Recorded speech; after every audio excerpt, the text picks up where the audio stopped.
Alors nous sommes sur le stand de Françoise. Françoise avec son joli sourire qui illumine le salon.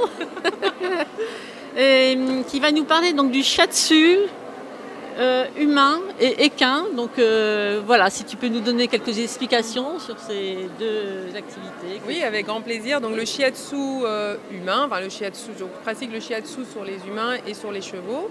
Le shiatsu en fait est une pratique énergétique ancestrale japonaise qui est vraiment reconnue par la médecine au Japon et qui est très similaire à l'acupuncture. Donc au lieu d'utiliser des aiguilles, on va stimuler les fameux points d'acupuncture avec la pression des doigts pour rééquilibrer la circulation de l'énergie, du sang, de la lymphe dans les méridiens d'acupuncture. Et les Chinois, enfin la médecine traditionnelle chinoise fait des liens entre les émotions, les organes et les tissus du corps.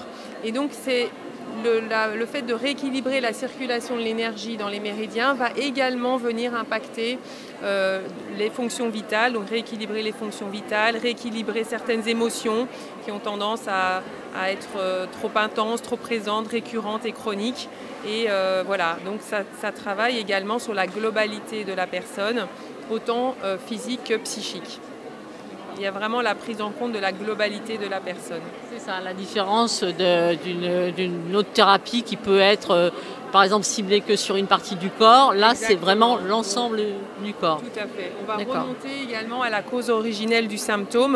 Donc, on va bien sûr prendre encore en compte le symptôme et on va essayer la médecine chinoise essaye de faire comme une petite enquête policière de savoir, tiens, quel organe a commencé à dysfonctionner et quel a été un peu peler l'oignon et enlever un peu ces couches de compensation pour pouvoir justement stimuler, renforcer le système immunitaire de la personne et qu'elle puisse elle-même développer ses capacités d'auto-guérison et être autonome par rapport à sa santé.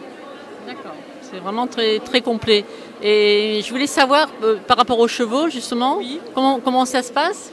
Alors le cheval, bien sûr, il ne vient pas au cabinet s'allonger sur le futon, je me déplace dans les écuries.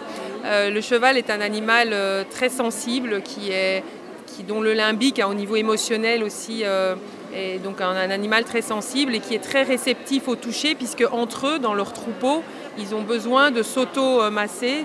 Donc le shiatsu vient un peu pallier à ça quand les chevaux vivent en boxe ou sont un peu plus isolés de leurs congénères. Et donc ça a un effet bien sûr très intéressant au niveau du mental des chevaux, mais aussi au niveau de tout déséquilibre physique qui peut s'exprimer, puisqu'on travaille de la même manière que l'humain sur le système nerveux autonome, et donc de rééquilibrer le sympathique et le parasympathique chez le cheval. Donc ça peut le préparer pour des périodes de travail intenses, ça peut bien sûr le détendre au niveau mental, ça cible différents problèmes que l'on peut rencontrer, mais surtout pour lui apporter un confort et un bien-être par le toucher énergétique. Un bien-être. Un bien-être. Donc j'ai vu aussi que tu proposes des ateliers de réconciiliation avec son enfant intérieur. Est-ce que tu peux nous dire quelques mots sur cet atelier ? Alors ça c'est tout autre chose, donc c'est en séance individuelle, donc c'est quand des personnes souhaitent cheminer par rapport à différentes problématiques dans leur vie, que ce soit même un mal-être physique ou psychique, des problèmes relationnels, qu'on n'arrive pas à s'accomplir dans certains domaines de notre vie tout simplement.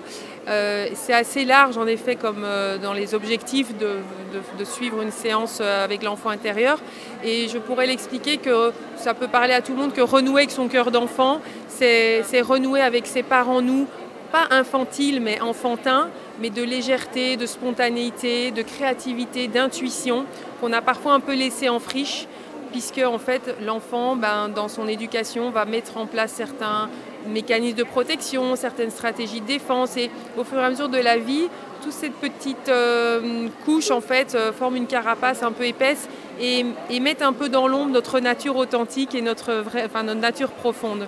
Et voilà, donc cette séance elle propose par le dessin ou le dialogue avec la main non dominante, c'est-à-dire que c'est plus l'inconscient et l'intuition de l'enfant qui va venir s'exprimer de manière très spontanée, très intuitive et très naturelle.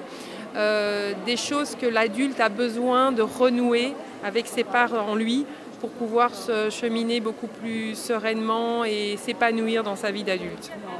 Très bien. Merci Françoise. Et si on veut te contacter, tu as un site internet ?